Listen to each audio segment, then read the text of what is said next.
Hi, Akeila. How are you? Hi, Carisse. I'm good, thank you. I'm so happy you're here. I'm glad that I'm here. It feels like it's been a long time coming. So It really I'm does. It really glad. does. You're here. Yes. Imagine I don't know you. Yep. Tell me who you are and what you do. Okay. So first of all, I'm a mum. I'm going to say that first because I normally leave it to last and I get cussed by everyone. So What, I'm the a children? yeah, by everyone, literally. So I'm a mum Mm-hmm. of 3 young men, 21, 19, and 15. Wow, you look good. Thank you, girl. Wow, Thank big you. men. Big men, They yeah. must be your protectors. They are. They're amazing. They're literally my pride and joy. I can imagine. Yeah. So I'm a mum. Mm-hmm. I'm also a coach. I am founder of Akeila Browne Coaching, my namesake. And I work with women in business, in leadership as well, to help guide them towards their next identity shift. Okay. And what that means is just helping them to become more visible, Okay. to be more in their leadership and step into the version of themselves that they know that they can be. I like it. Thank you. I absolutely love it. Why identity? Why not Mindshift? Okay. Why not life coach? Yeah. So it's interesting that you say that because I actually started off my career as a life coach. Okay. And I remember life coaching everyone and it felt a bit wishy-washy at the time. It wasn't rooted in anything. I needed it to be more. And then I transferred to mindset coaching. I did a qualification in neuro-linguistic programming. I don't know if you've heard of that before. Yeah. And it's all NLP. NLP. Yeah. Yeah, so it's all about the way that we process things in our mind, our thoughts, our beliefs, that kind of thing. And what I noticed was that when I was helping women to work on their mind, it's like they would get to a certain point, everything would be fine, and then they would revert. And it made me start thinking, no, there's something a little bit deeper here that could be worked on, that people could focus on beyond mindset. And the more work I did was the more that I found out it's not just about the way we think, but about who we believe that we are. Right. And so I started to look into identity and what that was. I looked at my own history as well and the journey I've been on. And every single time I made a huge shift and stuck to it, it was about the way that I saw myself. That's so interesting. So, okay, before we dive into identity and we talk about it, because it's such a huge area. Yeah, it is. How did you get to become a coach? What was that journey like? It was so interesting because I started off my career actually working in admin. Okay. So I started off working in admin. I came to London. So I'm from Birmingham, as you can tell by the accent. I came to Brummie? London. Is it Brummie? Brummie, yeah, I'm a Brummie. So I grew up in Birmingham. I moved to London when I was about 19 and I started my career in admin. And the career was good and I worked up to a certain level, but I kept thinking there's more for me, there's more, there's something else out there. I know that feeling. You know, when you're just not doing the thing. Yeah, totally. And I got to that point and it just felt like I wasn't doing what I was called to do. In between that, I'd had my children as well. And I'm thinking, well, if I'm going to be away from them, I need to be doing something which really satisfies my soul. But I didn't know what that was. Okay. Then one summer, in my brief stint when I was back in Birmingham briefly, I'd had my youngest son and he was 3 months old. And at the time I was looking for jobs and I was looking and I couldn't find anything that suited me. And so I remember phoning my old school and saying I needed my exam certificates because I was in my 20s, I hadn't collected them. And on the off chance, they were like, we still have them. We were going to archive them this year, get rid of them. Okay. I was like, okay, this was July of 2010. So I was like, okay, that's fine. I'll come and pick them up. So I went back to the school, took my son with me. As I walked through the front door, I saw my head teacher. He taught me when I was at the school. Okay. That must be nice. Yeah, it was nice. And it was lovely because he recognized me instantly and he was like, come on in. So I went in, took my son, and it felt surreal to have my head teacher literally walking around with my son at the time. And he was like, come in, take a seat in my office. This is so beautiful because I don't think I could go back to my secondary school and they'd be like, hi, Carisse, how are you? I don't think they'd remember me. That's so nice. Yeah, it was. It was really nice for him to remember that way. And he started talking to me about what I was like when I was at school. And he started reeling off other names. I was like, do you still speak to this person? How about this person? And then he was like, what do you do for a living now? At the time, I was an information manager at a uni, and I hated it because it was just working with numbers, which I don't like, unless it's money. Yeah. Other than that, I don't like. And there was no interaction with young people, just anyone really. And he said to me, are you happy? And I was just about to start nodding my head to say yes. Like default. Automatically, yeah. Yeah, I'm fine. I'm fine. And he looked at me and automatically I felt like that little girl again and like I couldn't lie to him. Oh, wow. And so I didn't say anything. I was just shaking my head slowly. And he was like, let me tell you something. When you were at school, you were a creative and you were gifted and talented. You spoke too much all the time. You talked too much, but you were gifted and talented. How are you using your creativity now? I'm sorry, this teacher sounds amazing. He's a G. He is. He's amazing. Because to be in teaching for that long and to still speak life into his students. Yeah. You don't come across a lot of those teachers. No. What's his name or her name? His name was Dr. Nipal Singh. So he was from Trinidad. Okay. And then he lived in Birmingham. All right. Well, shout out Mr. Dr. Singh. Dr. Nipal Singh. Yeah. And he was just like, wow, this is how you were when you were younger. How are you challenging yourself? And at the time I wasn't. And in that moment, he asked me a few more questions and told me what else was like. But in that moment, I thought to myself, I'm disconnected from who I used to be.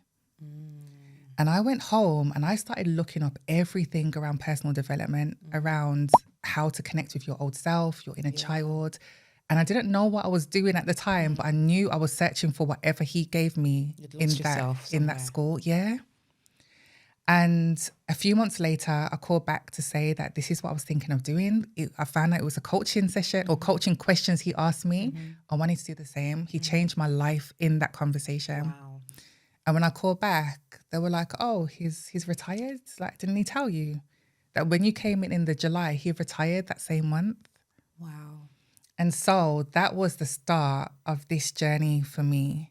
And he changed my life. And I don't know where he is right now. He's not on LinkedIn. He's not on social media. I cannot find this man. Really? Yeah. Yeah. Maybe you could call the school, see if they've got any like addresses that they can forwarding address or. Yeah, I'm going to have to send something to them. I did contact them and ask them for details. We can't do that. We can't do anything. But couldn't they forward your details to him? Well, I left it with them. Right. And I've had nothing since. So Okay. we were following it up for sure. So this man changed your life, and this was in approximately 2010. Yeah, 2010 when my youngest was born. So then what happened? You decided, was it that time where you decided to become a coach? Yeah, I decided I was going to help people. So I was doing admin at this point, and I said, no more, I'm not doing it. I think I went back to college, did mentoring qualification. I did a basic counseling skills qualification. And whilst there, I was like, this is good. I'm working with people, but we're going too far into the history for me. I want to be able to move people forward. And so I started working as a mentor. I worked as a support worker. And everywhere I worked, I found that there was too much red tape. It was all about helping the kids to do what you wanted them to do rather than helping them with autonomy. Yeah. And so I started to pull in my own coaching practice and help young people that way. And that's how I started coaching. So you specifically started working with young people? Yep. Do you still work with young people now? Yes, I do occasionally. So how did you move into working with women? So throughout my history, and I've got a lot of jobs, by the way, I never stayed in one place for too long. I worked in a youth offending team, and I worked with a lot of young people who had been in trouble with the police, who had a criminal record, or who were at risk of having a criminal record or criminal activity. And again, I did a lot of work with them around mindset, the way they saw themselves. But what was interesting to me is when they went home, for a lot of them, they lived with single moms. Yeah. And for some of them, not all of them, but for some of them, the conversations with their mom weren't helping them to become the type of person that they wanted to be. Yeah. And so it kind of held some of the young people back. And upon speaking to some of the moms, it was around, a lot of them were struggling. A lot of them had their own identity issues with how they saw themselves. lack of confidence, wanting to follow and pursue dreams, not knowing how to. And it was within that moment, I'm like, right, if I can work with young people and women, this is going to shift my bit of society that I work in. Yeah. Okay, so let's go back to identity. Yeah. What is it about identity that is so powerful and can actually shift someone's mindset in what you're claiming is forever? What is it? What is it about identity? What is identity, first of all? So identity comes in so many different categories. You know, we have identities such as our gender, our sexuality, where we grew up. It's an amalgamation of everything. However, when I look at identity, I look at the stories that we carry around about ourselves and what that means. Okay. So it's about our life script. We were given a script as we were born and grew up to like 7, 8, 9 years old. Yeah. And the way that we see ourselves is based off of that script. It's more than just what we think. It's about how we embody and how we position ourselves in the world. Okay. So what are the most common identity blockages or identity issues that people face? Okay, so the number one thing that I see is worthiness, where women especially, they have this underlying script that they have about themselves that they're not worthy. And this is more than just thinking I'm not worthy. This is them shrinking, not being visible, not believing that they deserve the opportunities that they have, not believing that they deserve love, that they deserve progression, that they deserve abundance. And there's this underlying story that they've got that is quite deep for a lot of people and they can't access it. And it's beyond just thinking. So the number one thing for me is around worthiness and seeing themselves as unworthy. Right. Okay. How can someone identify that they've got a blockage of not feeling worthy? Okay. So these are really good questions. Yeah. Yeah, and important questions as well. So here's a few ways that I see in women when they're working with me. So let's take a woman who's an entrepreneur, for example, and we talk a lot about pricing. Yeah. Oh, yeah. Oh, gosh. Yeah. Oh, We talk sis. a lot about pricing. And this is why I have a problem when I hear people saying, charge what you're worth. Because for a lot of people, the amount that they charge is based on what they believe that they're worth. You know, so I will see someone who's got a fabulous product or service. It's amazing. It's changing lives.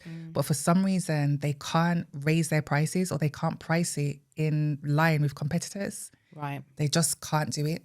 Okay. I see people who self-sabotage and what that used to be me too.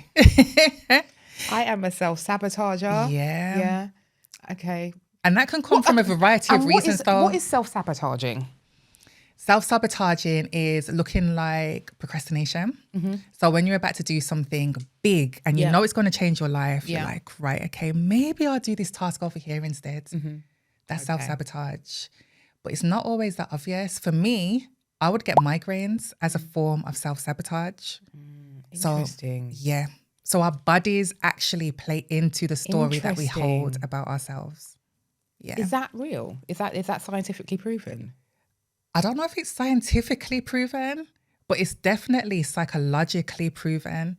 So when I'm talking about psychologically in terms of observing the patterns, observing our bodies as a result of the stories that we tell ourselves. So we could want to achieve a goal. Yeah. But when we actually start to physically take action to achieve the goal, our bodies could, like a headache, and say, oh, we need to lay down. 100%. Wow. And I didn't know that at first. So I've been a chronic migraine sufferer all my life. And on occasions it would go. But what I'd realize is that as I'm about to do something that's potentially life-changing, I would get so ill with migraine. I'm talking like days of migraine. That is phenomenal. And it was a coach that said to me, she was like, well, tell me what happens when you get a migraine. Well, I get to relax and lie down on my sofa. And she said, and what happens to the move that you're about to make? Well, I don't have to do it right then because I'm ill. So she was like, well, how about you just give yourself permission to rest when it's time for you to rest and see what happens with your migraines. And what was happening was deep down, I had this story about myself that if I succeed, I'm going to burn out. Interesting. And that's where my self-sabotage came from. Where did that come from? Because in my first business, actually, it imploded. It grew so quickly and the contracts I won were huge and my business imploded and I had burnout. Right. And this was almost 10 years ago now. Okay. So what business was that? So that was a life coaching business, life coaching and training business.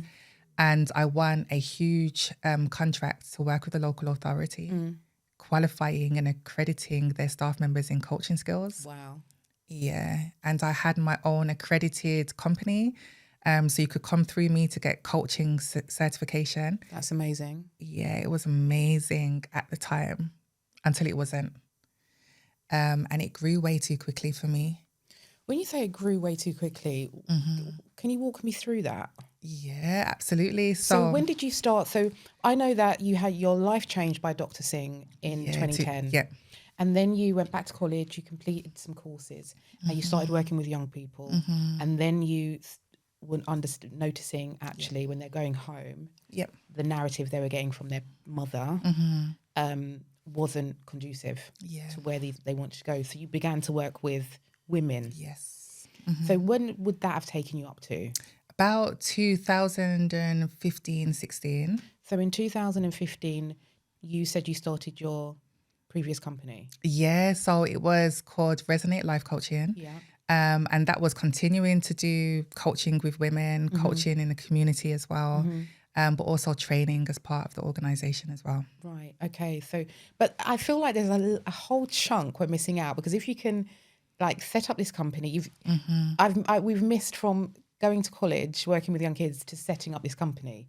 So how did you get to accredit Okay, people? so it was so bizarre. So it was from 2010, I was working with young people, actually employed to work with young people. So I had many jobs between that time of 2010 to 2015. And I did my NLP qualification and I was coaching people. And then someone actually saw the opportunity to train others. And this was about 2014. I thought I could do this. I've been training people in my job. I could do this real easily. So I wrote up a proposal, sent it in, and it got accepted almost straight away. Wow. Then they were like, okay, we need it to be accredited. So then I'm rushing around trying to get it accredited. I got it accredited. That's amazing. Yeah. I feel like that's a whole story within itself. It's a whole story. The whole thing it's wild, because it also showed me that sometimes you have to move before you're ready. You know, and it's not all the time you're going to get advance warning that this is going to happen. Yeah. So you must have been really motivated. Yep. So you've basically been on the steam train. Yeah. From as soon as your life changed in 2010, literally, to just going full blast ahead, building this business, this huge business where you're not only a qualified coach, but you actually can train other people to become coaches. Yeah. Which is accredited. Yeah. Okay, so this started in 2015 approximately. And how long did it go on for? So it went on until about 2017. Okay. Yeah, so I did a few short courses and then I received this contract and it was a year long. And I trained them. They had coursework. I accredited them. I had to get verifiers who were internal and external. Wow. There was so much work that I didn't even know that I would need to do at the beginning. And one morning I woke up, it was in 2017, with bruises absolutely everywhere on my body. Really? And the doctors said it was burnout. I was beyond exhausted. And for anyone that's had burnout, it's not as though you just feel a little bit tired. It's like you cannot do anything. And at the time, as a mum, and I was doing associate coaching where you coach in other organizations, running this business, and I was also doing my master's in coaching at the time. Seriously? Yeah. So when I talk about burnout, that you know exactly memory, what you're talking about. Absolutely. Yeah. I know burnout as well. It was when I was doing my masters. I feel like the masters was the straw that broke the camel's back. It is the one. I'm telling you, I rate anybody who decides to do a masters whilst they're working and they've got other things going on, because it's not a joke. It's not a joke. It is. Right. Okay. So when you realised that you had burnout, what did you do? What was your first? The first thing, my first thought was like, right, I've got to keep pushing through. I have to. I'm a mom. I'm in my masters. I have no choice. I've got to keep going. That was my first thought. Then my second was, I'm going to hide from the world, because I don't think anyone prepares you for what failure to you feels like in business. And for me, that's what it felt like at that time. Like, how can I do something so well that it makes me so ill? And I just didn't know how to come back from that at the time. And I let that business go. I was like, I can't do this no more. I'm not doing it. I refuse to do this. It was just too much for me. And I questioned everything. Like, do I even want a business anymore? I might as well just go back to work. And I think I did. I went back to work part-time, doing careers consultancy at a university on and off. Yeah. I mean, did you have a team at the time? Or was it just you? I had people helping me. So my family, a couple of family members who are in education was helping. And there was a lady that I knew from before. I knew her from a while ago, that helped me to do the external verification of the course. But I undercharged. I undercharged significantly. And looking back, that course was worth 5 times more than what I charged, for sure. Yeah. So do you think that was because if you had charged more, you would have had a bigger profit margin to have then employed staff so that you could delegate and you can take a step back and recuperate. Absolutely. Did you not see that at the time? Not at the time. And this is why it's so important for me to be in circles where people are running their businesses, because I didn't think that at the time. In fact, I had people telling me, oh, that's a really good amount that you're charging. And it was because they're employees. So of course it's a good amount for them, but it wasn't for me. And I didn't think that at the time at all. And I also think there was a little bit about self-worth in terms of charging for me, because in my head, although I could see myself as someone who was self-employed, I didn't look at myself as a CEO at all. I can so relate to this. I can so relate to this because when I started my business, I started with really cheap rates. At the time, I thought this was big money. Yeah, you do. Yeah. But then as time goes on and you realize you need this, it just wasn't enough. And I hadn't done my cash flow properly. But I remember my daughter, I was on the brink of burnout. And I remember my daughter saying to me, you need to increase your prices. There was so much. I was like, no, I can't do that. There was so much resistance. And she really had to sit me down, my daughter, you know. And I think my mum also spoke to me about it. And it got to the point where if I don't increase my prices, not will I not have a business, but I won't have a Carisse. So I was quite lucky in that respect to have like my mother and my daughter kind of sit me down, but I didn't want to. I was petrified. The fear. There's a fear. It's a very real fear. It's a real. So it is. You decided to just quit. Yes, I did at that time. At that time, I decided to quit my business and just thought, forget it. And within that time, there was always this thing gnawing at me, like, no, what are you doing? And I still continued my master's. It was part-time. So luckily, I only had to go in once a month. So I took a little bit of time off and just worked to catch back up. But there was always something that was telling me, no, you need to do more. You've got to do more. So I jumped back into it.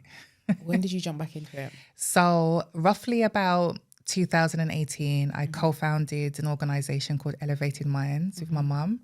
And then that was incorporated in 2019. Before then, I was doing little bits and kept dipping my toe back in the water. I was self-employed, so I didn't have the huge business or anything. And so, it was about 2018, I went back into it. So you created Elevated Minds with your mum. What was that like, working with mummy? Interesting. Yeah. Interesting. I think there's a lot of ways that we're alike. Yeah. And I would say that anyone that's going into business with any kind of relative, you've got to ensure that there's a level of contracting about how you're going to show up in that business. And there can't be a family relationship when you're in it. I read somewhere, someone said that, a quote, that when you call your team, your work team, a family, you're actually allowing for that family dynamic to come into it. If you call your work team a team instead, then you allow everyone to play their position. Right. And I didn't think that was true to begin with. I'm like, no, we need to be a family. We're really actually family. But it impacts your working environment. It's a psyche, isn't it? It is, yeah. And how long did that Elevated Minds? Yes. How long did that go on for? And what were you doing? Were you coaching women?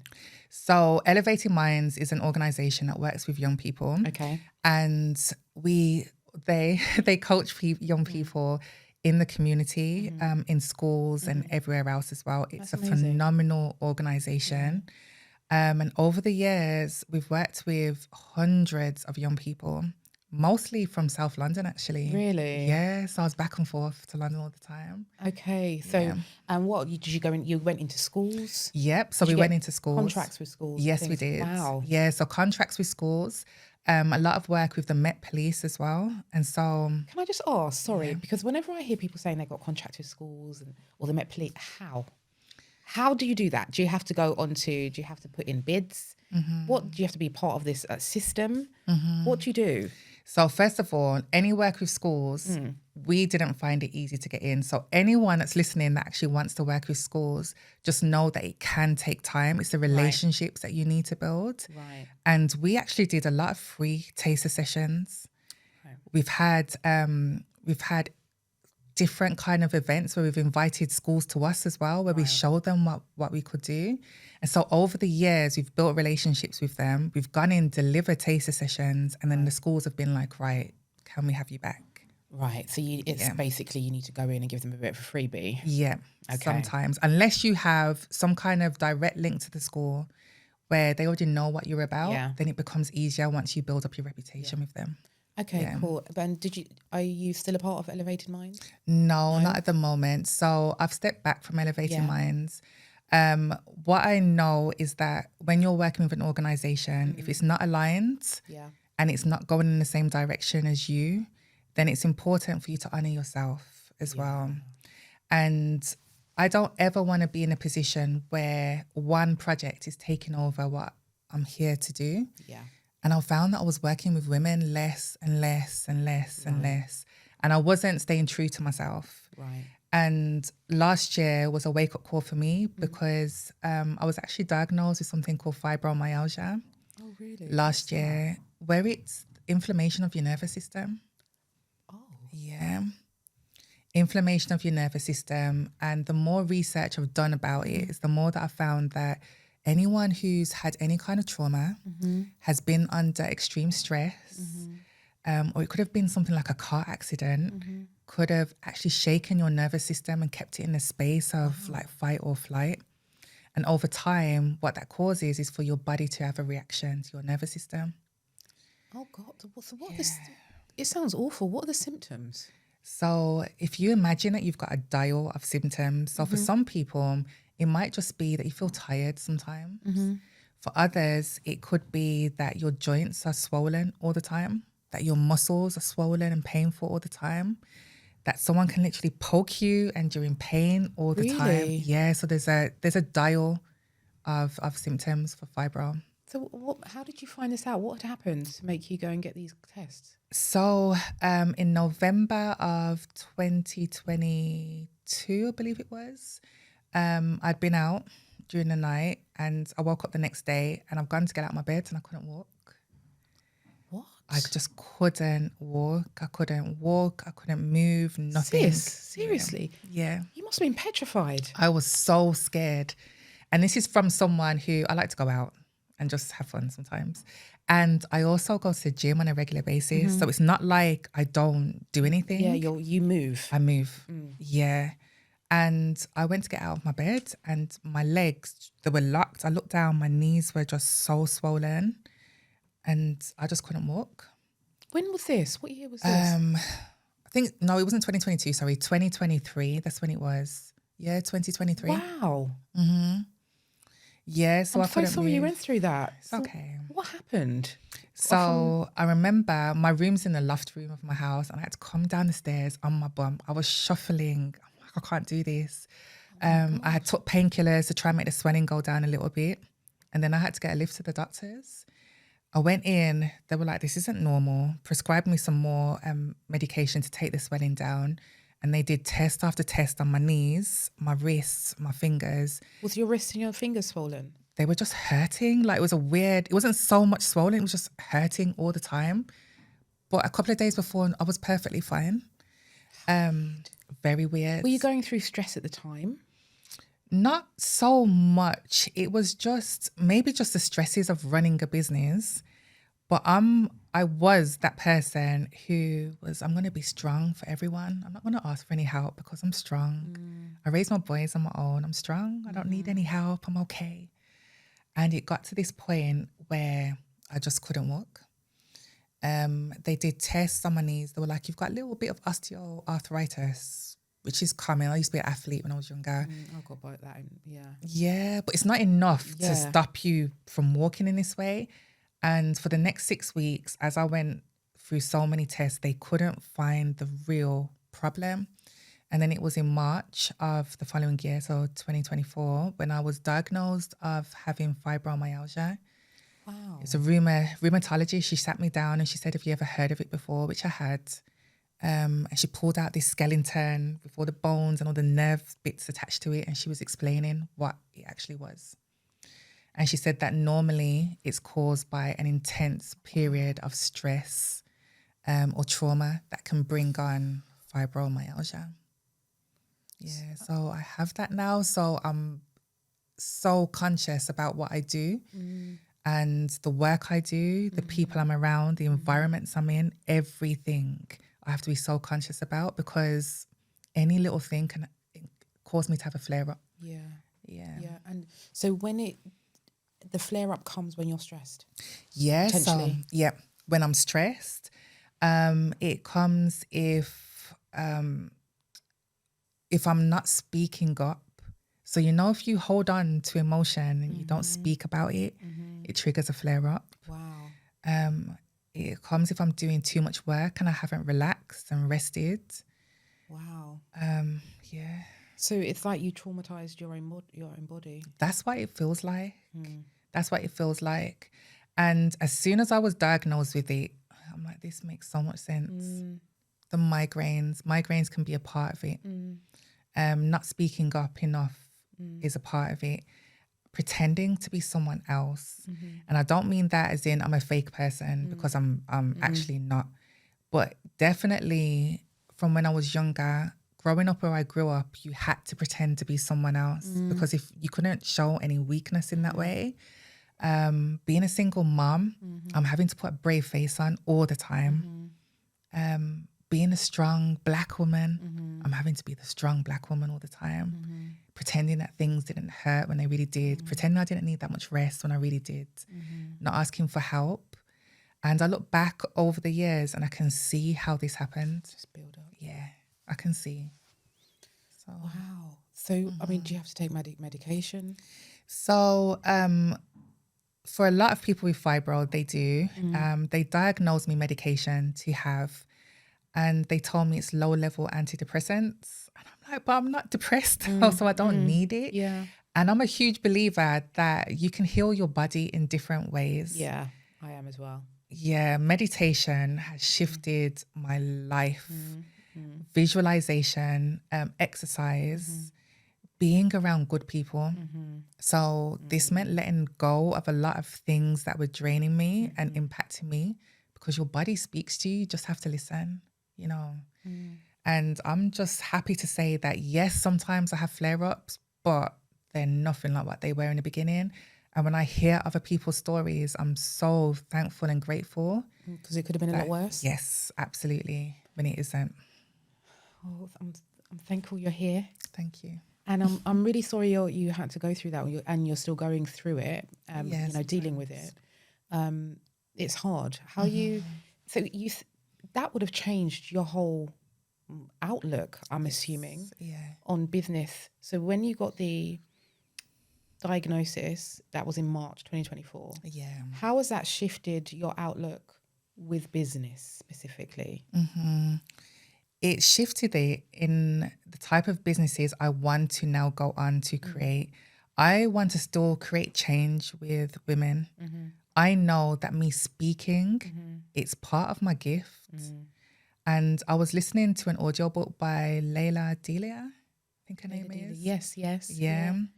And the name is huge following, hasn't she? She has. Yeah. She's brilliant. She is amazing. And there was a part of the book where she said that if you do not use your gift and you don't follow that nudge, you don't follow that inner bell, it actually causes illness within your body. And so for me, it's living in alignment with that bell now and that nudge. So it's speaking more. It's aligning myself with amazing women who are doing phenomenal things in the world. It's about putting out more work where there's perhaps more digital work, more online work, more group sessions where it feels therapeutic. It might not be therapy, but it's therapeutic in the way that I work. And always tending to myself first. Yeah. When you got that diagnosis, did you have to very carefully step into a coach for yourself? Because it would have been so easy to identify yourself as something. So did you have to battle with that? Was that something that you dealt with? Absolutely. So, you know, whenever I speak about identity, I imagine that all of us have labels that are on us. Some society try to put onto us, some we actually put on ourselves.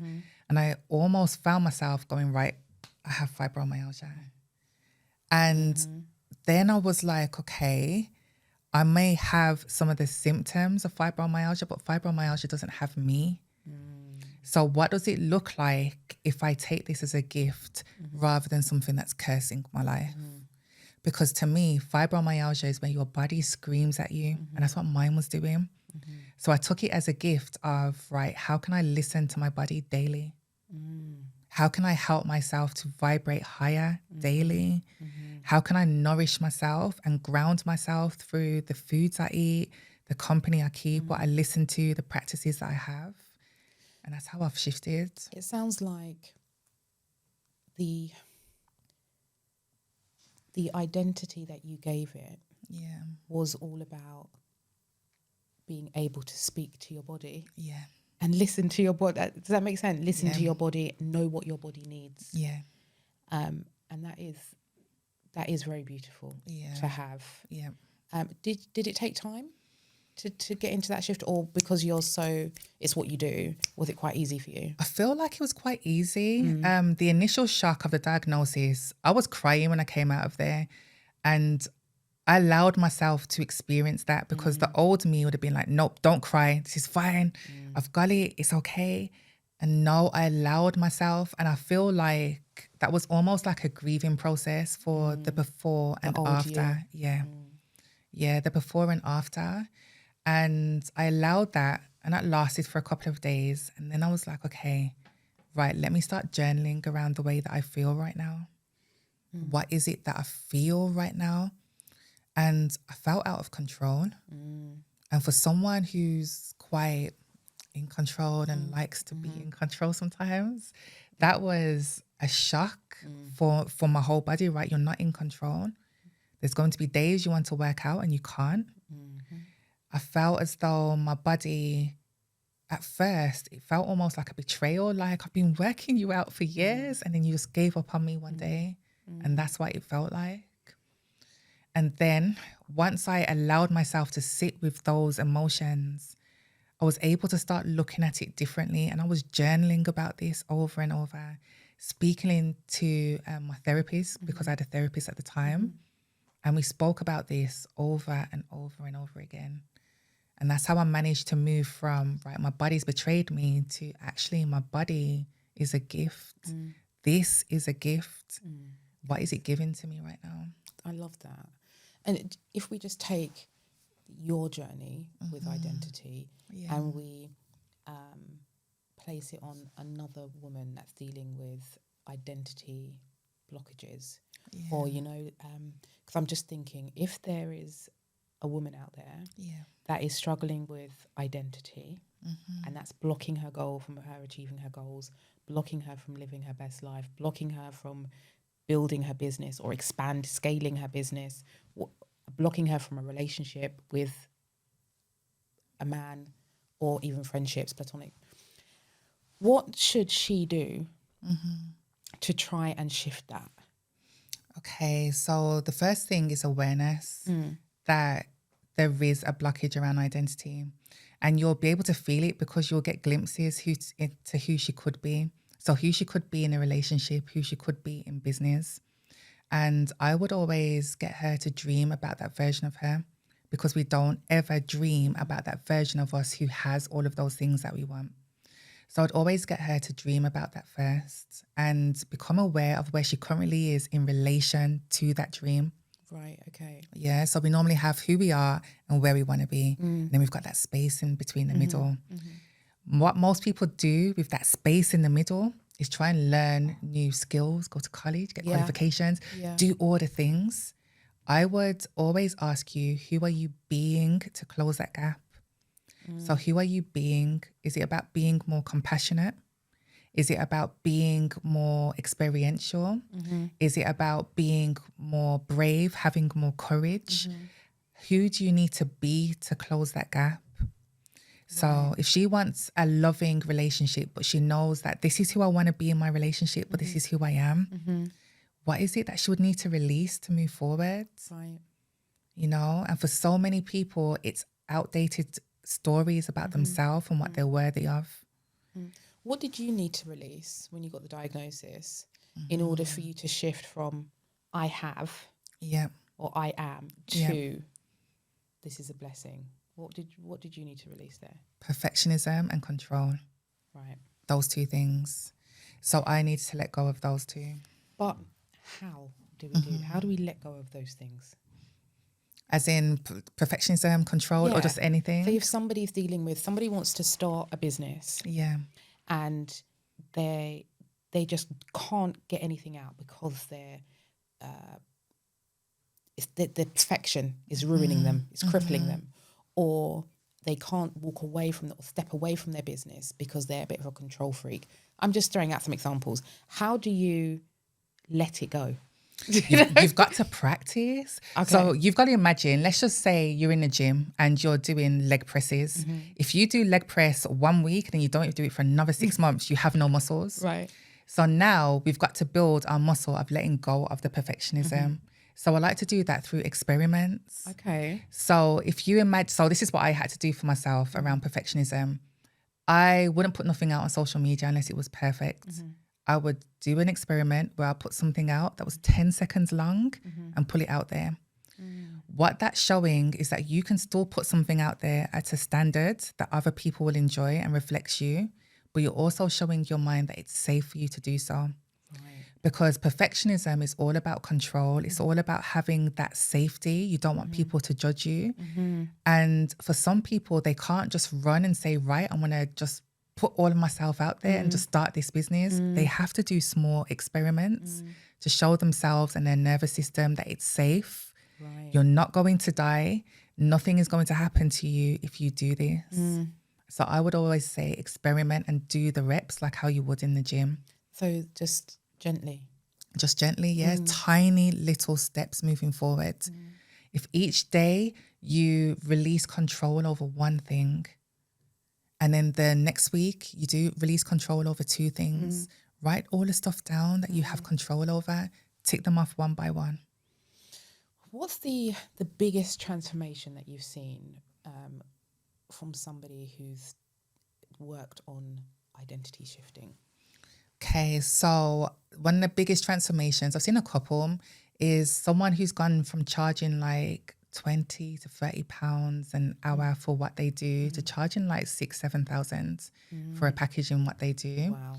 I've seen someone go from an employee with no thought of becoming a CEO to running a fully fledged business, having associates under them.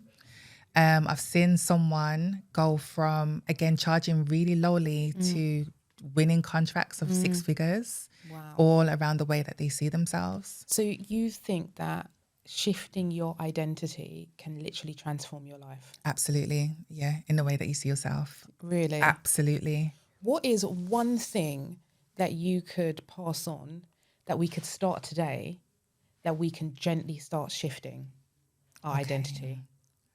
I'm going to give some advice, what my head teacher gave, what he made me do. Yeah. So when he was speaking to me, he reminded me of who I was when I was younger. I think part of our identity shift isn't about becoming someone else. It's about becoming who you were always meant to be before the world told you who you should be. Right. And so I would ask everyone listening to this to think about when you were younger. Think about something that you used to get into trouble for and that you tried to hide because you didn't want it part of you anymore, and reclaim it, own it, and embed it in everything you do moving forward. How do you incorporate being headstrong right now? Confidence. Okay. And what would happen if we ramped up that confidence even more than what it already is? Even more, I'd probably go after more things. I'd go after more things. But how can you know, or how do you know, or how do you stop yourself from doing too much of an identity shift?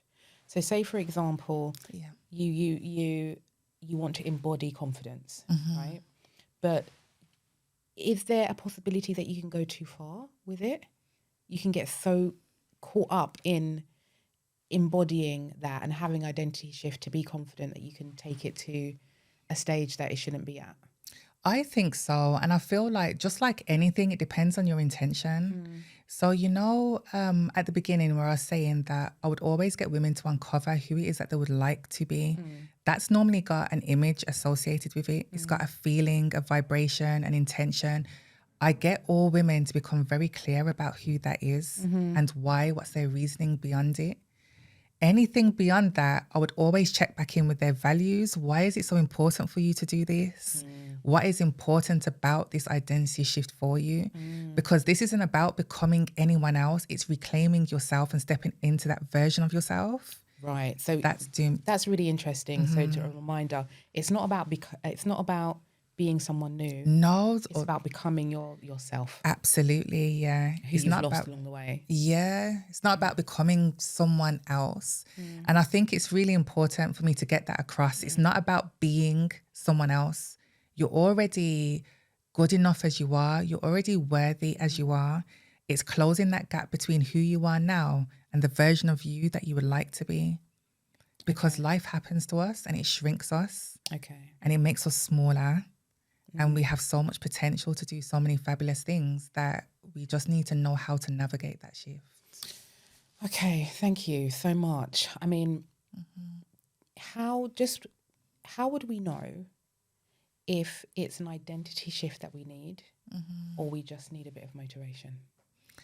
I think if you go onto YouTube and you play any motivational piece of Eric Thomas or whoever else is out there, and you take it and you run with it for a couple of hours or a day or so, and you're like, something doesn't feel right, it feels like I'm meant for more, then I would think about looking at the stories that you have about who you believe that you are. That's interesting. Yeah. So you're saying listen to like a motivational video. Absolutely. And if something is inside of you is saying you're meant for more. Yeah. The longing, a desire. Yeah. Then you've probably got an identity blockage. Yeah, in terms of the way that you see yourself. Right. Right? Because motivation, it does get some people so far. But if you know, right, I'm listening to this and it's not moving me. There's something deeper within me that I know that I can become. And whatever I do, I get to a certain point and I sabotage it. I get to a certain point and I don't do this anymore. It's about looking at the stories that you hold about yourself. That's really good. That's so good. Thank you. You're welcome. We're coming to the end. Oh, so already? I know. Time has flown by. I could talk to you for another hour. I've gleaned so much from this, and I know anybody listening would have as well. Your expertise on identity shifting is phenomenal. I personally know because I'm in your Power Circle class, which has been phenomenal. We started on the 1st of April. Yes, we did. And it's for the entire month. Yeah. We're waking up. You got us up 6:30 every morning. 6:30, I know. Well, Monday to Friday. Yeah. But it's so good. Thank you. It's so gentle, but it's so powerful. And it enables you, or enables me, to reflect in ways that I probably wouldn't do if I was left alone to my own devices. I mean, you take us through a meditation. Yeah. You take us through a gratitude guide. Would you call it a gratitude guide? Yeah, kind of guided gratitude list. You also do this wonderful thing where you ask us to put our hand on our heart, don't you? And we think tap about into someone, love vibration. tapping into love. Yeah. And it really sets me up for the day. I think I've missed one, maybe two. Yeah. And I felt odd. Really? Yeah, I felt odd. I felt like I need a Power Circle. Yeah. It is such if anybody is listening, I highly recommend you attend her Power Circle. Really amazing. Thank you so much. Thank you. Before we go, what is the one piece of advice that you would give to an entrepreneur that you think is imperative for them to know? Okay, I had to try and think about this and whittle it down. There's so many pieces, but for me, it's about reclaiming the parts of yourself that you hide. So entrepreneurship is the biggest personal development journey you will ever go on. Oh my God, no, seriously. Literally the biggest. It is personal development on steroids. It is, yeah. I've got so many videos in my phone talking about this. I so agree with you. Yeah. I have done so much personal development over the years. My biggest amount of growth has been when I started my business. Like it has. It's personal development on steroids. On steroids? Yeah. And the thing is that your business will never outgrow you. No. So the personal development continues.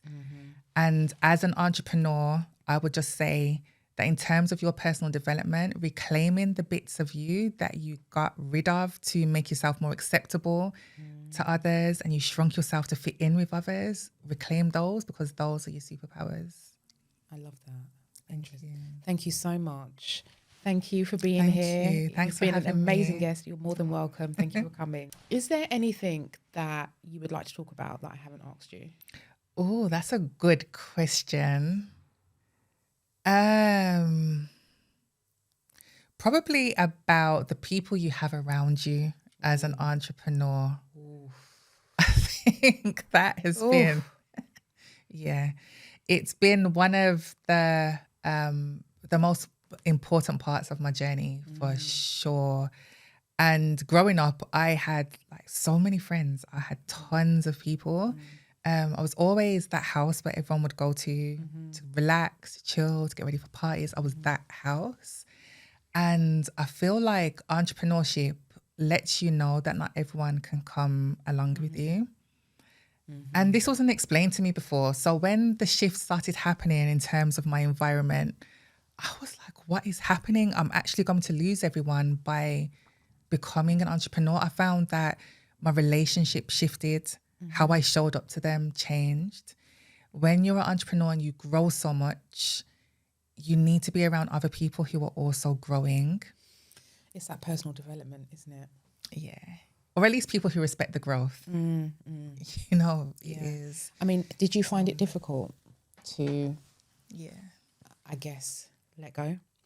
Yeah, because think with all relationships, whether they're intimate or friendships, that there's a version of you that shows up to that relationship. That person is connected to that version of you. As you start to grow, that version of you shifts. And so the dynamics in a relationship shift as well. For some relationships, it survives because that person is fine and they're able to grow with you, or the relationship looks different and that's okay. But for some, the relationships just didn't last. So I have lost basically all my friends, but my relationships with my family members have gotten stronger. Yeah, strangely enough. And I think none of my friends are really entrepreneurs. I've got like friends that I know who are entrepreneurs, but my close circle, they're not entrepreneurs. And I think it was very difficult for them to understand what I was going through. And I just feel like I didn't have anything in common with them. Yeah, it's really odd. It's a really weird feeling. It's really weird, isn't it? It's like, it is. It's not like a big bust up or anything. No. It's like a gentle goodbye. Yeah, it is. It's like you wake up and it's like, hold on a minute, this feels different. This feels really weird. And I don't think enough conversations speak about it because your environment helps you when you're an entrepreneur. Yeah, it really does. It really does. And I think that's what makes entrepreneurship so isolating. Yeah. But there's an element where I feel like it should be isolating, actually. Because it's like your specific vision. It's like, you've got your vision where you are aligned. You strongly feel you're aligned to work on identity and work with women. Yes. It's going to be very rare for you to find someone with that same vision that you can work alongside. I agree. I agree. I think that along the journey, you'll come into contact with people who have similar visions. Yes. But this is your own personal journey. Yeah. And it's important to do bits of it on your own so that you understand what your vision is, because it's so easy for your vision to be skewed by other people. Yeah. And for people to say what's possible for you. Yeah. 100%. And this journey is a journey of resilience and faith and that belief in something that only you can see. Yeah. And then being able to articulate that vision to others in the future to get the buy-in, whether it's in form of contracts, collaborations, that kind of thing. Yeah. No, so as much as it's painful to break away, I think it is part of the journey for every entrepreneur. Yeah. You have to walk a stage alone, quite a long stage. But it builds you. It does. I'm a completely different person. Yeah, in comparison. I'm a better person. I know I'm a better person. Do you feel like that? I feel 100%. I feel that I'm more focused. I'm more understanding as well. So am I. So much more understanding. Yeah, I'm like, so am I. Yeah. More patient. Absolutely. Definitely more patient as well. And also just that being able to be focused on a vision that no one else can see. I feel that my belief in things has grown stronger. My faith has definitely grown stronger. Because there's no one there but God. No one but you and God. When you're alone. That's it. Just you and God. And I was saying in Power Circle the other day, actually, that the amount of times I've asked God for wisdom just to know what move to make and what decision to make. That belief has helped me to grow and change everything. Yeah. That's beautiful. Thank you. You're welcome.